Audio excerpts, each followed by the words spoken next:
ఈ స్ప్రెడ్‌షీట్‌లో ఏ కాలంలో ఒక పేరుంది. శ్రీనివాస్ అనే పేరు. 200 సార్లు ఎంట్రీలున్నాయి.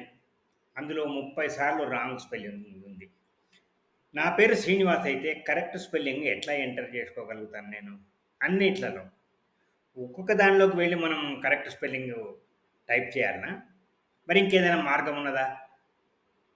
చూడండి. ఏదైనా ఒక సెల్ తీసుకొని, ఏదైనా ఈ కాలమ్‌లో ఇది తీసుకొని, ఇక్కడ ఒక కండిషనల్ ఫార్ములా ఎంటర్ చేద్దాం. ఫార్ములా ఎప్పుడు ఈక్వల్ టుతో స్టార్ట్ అయితది. ఏం కండిషనల్ ఫార్ములా? ఇఫ్ అనే కండిషనల్ ఫార్ములా బ్రాకెట్ ఓపెన్ ఈ సెల్ ఒకటి సెలెక్ట్ చేసుకుందాం. చేసుకొని దీనిలో is not equal to less than and greater than 2 enter చేస్తే నాట్ ఈక్వల్ టు ఏం దానికి ఈక్వల్ టు శ్రీనివాస్ నా కరెక్ట్ స్పెల్లింగ్ శ్రీనివాస్.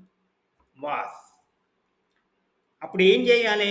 కండిషన్ ఇట్లా ఉన్నట్టయితే మళ్ళీ కామా పెట్టి కరెక్ట్ స్పెల్లింగ్ని ఎంటర్ చేయాలి.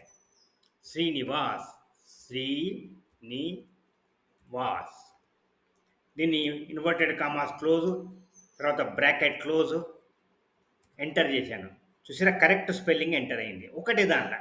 ఇప్పుడు దీన్ని నేను కాపీ చేస్తాను. కంట్రోల్ సి కాపీ చేసి ఈ కాలంలోకి వెళ్తాను. ఇక్కడి నుంచి ఇక్కడ నా డేటాను సెలెక్ట్ చేస్తాను. Only data. అప్పుడు ఏం చేయాలి? Shift control down arrow click చేస్తాను. చూసారా, 201 ఎంట్రీస్ ఉన్నాయి. ఇప్పుడు ఈ 201 సెలెక్ట్ అయినాయి. ఇక్కడ లెఫ్ట్ సైడ్లో పేస్ట్ అనేటువంటిది ఒక కమాండ్ బటన్ ఉంది. దీన్ని డ్రాప్ డౌన్ మనం క్లిక్ చేసినట్టయితే ఏం పేస్ట్ చేయాలి అని అడుగుతున్నది. ఎన్నో పేస్ట్ చేయొచ్చు. మనం వాల్యూస్ పేస్ట్ చేయాలి. వాల్యూస్ పేస్ట్ చేస్తాం. చూసారా, అన్ని 201 ఎంట్రీస్ కరెక్ట్ అయిపోయినాయి. ఇప్పుడు ఎస్కేప్ ప్రెస్ చేస్తే మొత్తం మన పేరంతా కరెక్ట్ అయిపోయింది.